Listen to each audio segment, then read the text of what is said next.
Oi, gente! Então, eu resolvi gravar os vídeos de explicação, né, do meu conteúdo. Por quê? Porque eu sei que vocês têm um pouquinho mais de dificuldade, né? E assim, com a explicação que eu sei que vocês precisam a partir daquele plano, eu espero ajudar um pouquinho mais e que a gente esteja, mesmo que virtualmente, que a gente esteja mais próximo, que seja um pouquinho mais acolhedor para vocês. Eu sei que está sendo difícil. Tá sendo difícil pra gente também, como eu mostrei antes, a sala tá vazia, a gente sente falta e é muito estranho ver a escola vazia assim, tá? Mas, hashtag fechado com Vila Nova, tá? Sobe a hashtag aí e a gente vai ter uma aula explicativa de um tempo verbal que a gente já estava trabalhando e também do trabalho que vocês vão ter, né, esse tempo para fazer.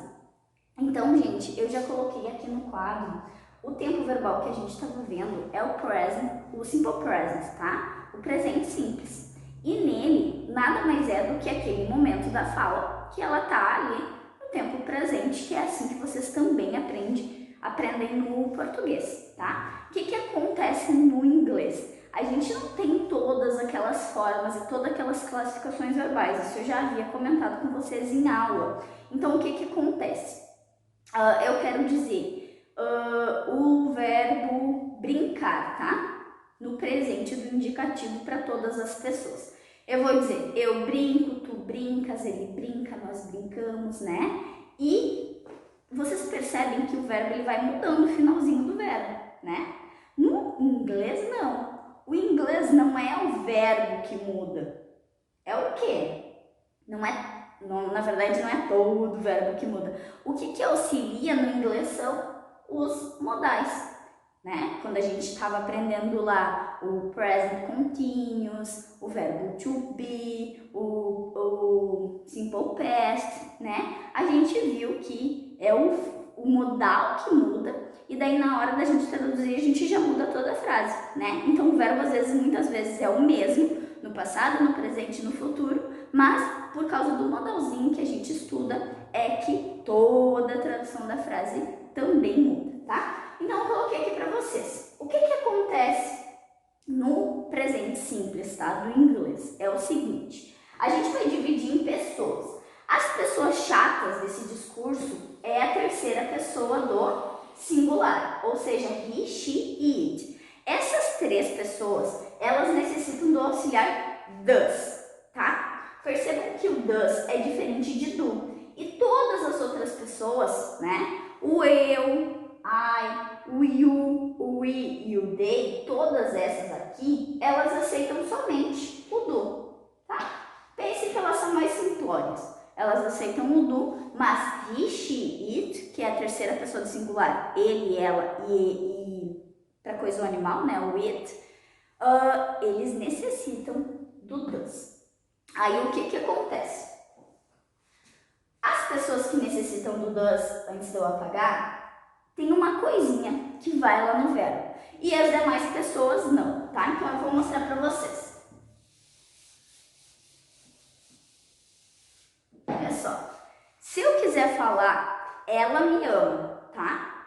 É presente, então eu preciso utilizar o do e o does. Mas na forma afirmativa, como eu já mostrei ele para vocês, o do e o does não, ele não vai aparecer. Quem tá ficando meio perdido, volta ao plano, né, que tem tudo lá. Então, olha só. Se eu quiser dizer, né, ela, she loves me. A senhora, mas o verbo amar é só o love. Pois é, mas ele tá no presente e eu tô falando dela. Espera aí que já vai ficar mais claro. Eu vou fazer uma pergunta com presente simples. Eu vou colocar o does pra frente. Daí o does aparece. Ó, does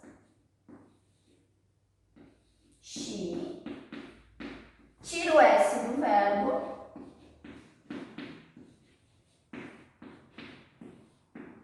Ó, ela me ama? Presente. Mas, Sora, tu tirou o S do verbo. Sim, porque o S desse verbo tá aqui. Então, quando eu estiver na forma negativa e interrogativa, o does aparece. Se o does aparece, o S do verbo some. E se eu fosse fazer uma negação, eu iria colocar she. Eu vou colocar separado e não contraído para ficar mais claro, tá? Does not, mas pode ser também doesn't. Love me. O que eu tô dizendo aqui, ó? Ela não me ama. O does, gente, da mesma forma que o do, ele não tem tradução, tá? Ele só tá ali para indicar que essa frase vai ser traduzida no presente. O que que acontece? Quando na frase afirmativa, vou colocar ali para vocês anotarem, afirmativa, interrogativa e negativa. Vou colocar aqui, olha só. Se eu estou na frase afirmativa, o do, o does, eles não vão aparecer, tá? E só as terceiras pessoas, ou seja, she, he e it, vão receber o S no final do verbo. As demais pessoas nem isso, tá? Frase afirmativa é assim. Na interrogativa, o does aparece lá na frente, como qualquer verbo to be, como qualquer modal que a gente vai ensinar, né? E vocês vão aprender. Na hora da pergunta, o modal vai para frente. E nesse caso, o does foi para frente. O does já está aqui. Então, eu tiro o S do verbo. O que não pode acontecer nas perguntas? Eu pedi para vocês trocarem, por exemplo, de afirmativa para interrogativo para negativo, vocês esquecerem de tirar o S do verbo, tá? Tem que tirar, porque é como se ficasse um pleonasmo, sair para fora, entrar para dentro. Se vocês já estão com S aqui, por que vocês vão botar o S aqui? Não tem porquê, já estão dizendo que está no presente a frase. Da mesma forma, se eu coloco a frase na negação vai aparecer, só que óbvio com o not, e o S da frase só. Então, ela não me ama. Percebam agora como vai ficar diferente se eu estiver falando da pessoa que utiliza o do, tá? Vai ficar então, nós amamos você. Olha só, we love you. Nós amamos você. Tá escrito no presente, mas não tem o S no final do verbo. Por quê? Porque esse verbo tá com uma pessoa que não utiliza o does, mas utiliza o do. E se eu quisesse fazer uma pergunta, eu iria fazer do we love you? Nossa, Sora, mas daí tu nem acrescentou nada, já ficou uma pergunta. Eu só botei o do aqui na frente e o resto ficou igual, só com ponto de interrogação, claro, né? E se eu quisesse fazer uma negação, eu ainda colocaria we don't, ou, também deixa eu apagar aqui, né? Ou do not, tá? Do not e don't. É a mesma coisa como eu coloquei no outro plano. Então, we don't love you. Nós não amamos você. Nossa, que triste. Então, gente, basicamente é isso, tá? Tira print, aí se precisar apaguei aqui, mas volta o vídeo e tira print para vocês poderem copiar, tá? Basicamente é isso. He, she, it necessitam de does. No momento que eu tiver forma afirmativa, esse does não aparece, mas aparece um S no verbo. Se eu tiver na forma interrogativa, o S do verbo some e o does aparece lá na frente. Se eu tiver numa forma negativa, o S do verbo desaparece também e eu tenho um does not antes do verbo, certo? Agora, para as pessoas que necessitam somente do do, a afirmativa não aparece nada. Na interrogativa, o do aparece na frente e na negativa vai ficar do not antes do verbo, certo? O que eu passei nesse plano para vocês? Eu passei uma tabela, porque nós também temos na nossa língua portuguesa verbos que são irregulares, tá? Então, por exemplo, assim, eu tenho o verbo ir, né? Se eu quiser falar que eu vou ir, né? No caso, no futuro, eu vou dizer eu irei, tu irás, ele irá, né? Nós iremos ou nós iríamos, né? No pretérito, no futuro do pretérito. Agora, se eu quero falar no passado, eu fui, tu foi, né? Vocês percebem que um começa com ir, né? E o outro vai com F, foi, fui. E aí? Esses são os verbos chamados de irregulares. não têm uma estrutura básica com um radical que nem eu mostrei do verbo amar. Ele muda totalmente. O que acontece? Nós, na língua inglesa, também temos os verbos irregulares. Então, antes de responder qualquer pergunta, o que vocês vão fazer? Vocês vão olhar, tá pedindo para completar com o verbo entre parênteses. Eu vou pegar esse verbo e vou olhar na lista.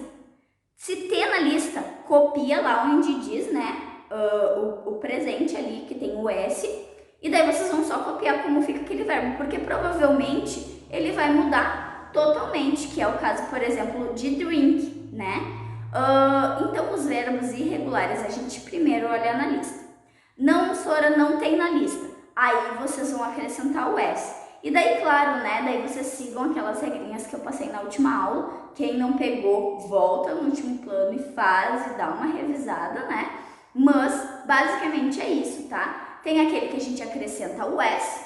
Se o verbo terminar com Y tem uma regrinha, se o verbo terminar com E tem outra regrinha. E eu vou deixar aqui as regrinhas, porque são 4 regrinhas, eu vou deixar aqui uma foto depois dessa fala. E daí você tira print, copia, né, se vocês não pegarem no último plano. Então, basicamente é isso, tá? Então, tem umas regrinhas ali para acrescentar o S, não é 100% dos verbos que a gente acrescenta o S. Mas primeiro, vou pegar a frase, vou olhar o verbo. Tem na tabela? Tem na tabela. Copia da tabela. Não tem na tabela? Bota a regrinha do S, tá? Então, basicamente é isso. E partindo para a segunda parte da nossa aula, vocês têm um trabalho para fazer, tá? O que é esse trabalho? Eu quero que vocês pensem em uma melhoria para o meio ambiente, em relação ao meio ambiente, mas uma melhoria para a casa de vocês, ou que até mesmo poderia ser feito, realizado na escola, tá? Eu quero que vocês de fato façam isso, eu quero que vocês não façam uma coisa que não tem como eu fazer, Sora, uma coisa impossível. Não, eu quero que vocês façam algo possível. Uma coisa que poderia estar melhorando o meio ambiente. Então, daqui a pouco, na casa de vocês, não tem uma separação de lixo correta. Como vocês poderiam fazer com que acontecesse essa separação? Eu vou pegar um tonel, né? Eu vou diminuir o uso de plástico dessa forma.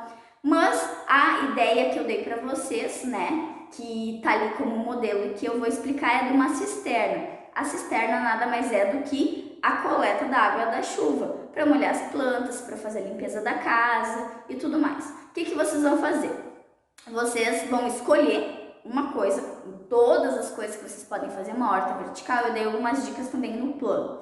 E vocês vão fazer um trabalho, a primeira parte do trabalho é o trabalho escrito, tá? Então, eu gostaria que fosse no cartaz, numa folha 3, mas daqui a pouco fica difícil, não consigo, né? Faz uma folha menor, né? Enfim, a gente vai se ajudando.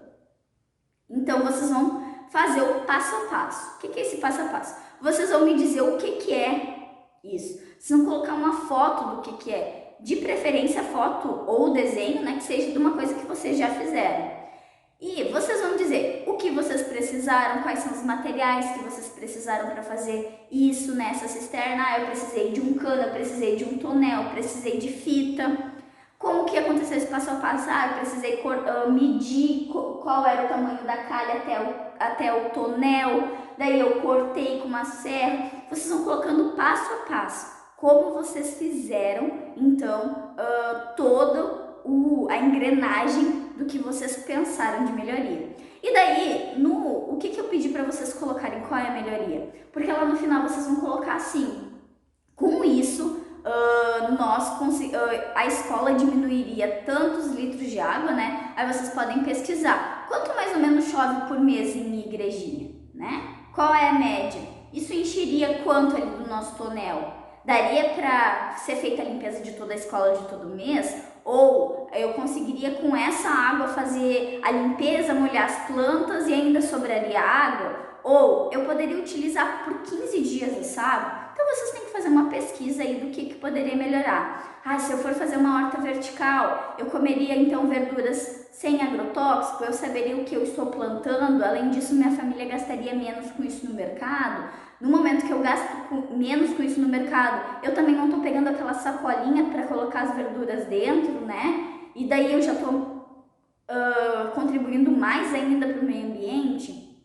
Então, gente, eu quero que vocês Pensem em algo que pode melhorar ou na escola ou na casa de vocês e vocês me contem como vocês fizeram isso, o que vocês precisaram para fazer e o que de fato essa melhoria vai trazer, né, para o nosso meio ambiente, certo? Qualquer dúvida podem me escrever e eu vou tirando assim que possível, certo?